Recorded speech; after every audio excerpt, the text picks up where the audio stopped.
When you need to share your portfolio or work publicly without sharing it with everyone, Pitara.AI makes it really simple. Create a password protected public link and share it confidently with the people that you choose. Let's take a look at how. So here I have a couple of collections in my profile, and portfolio is one of the collections that I want to share.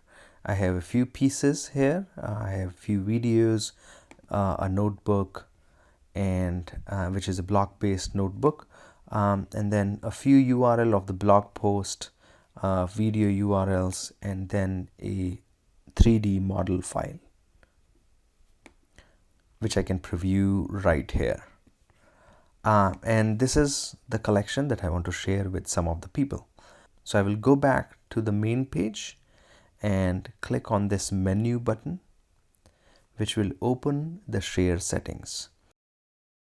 By default, every collection is a private collection. You can set it to shared and add email addresses of the people that you want to share with, or you can choose to make it public, but with a password protection.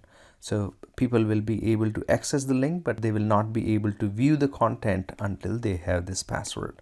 I'm adding a password, and now they can go to this link.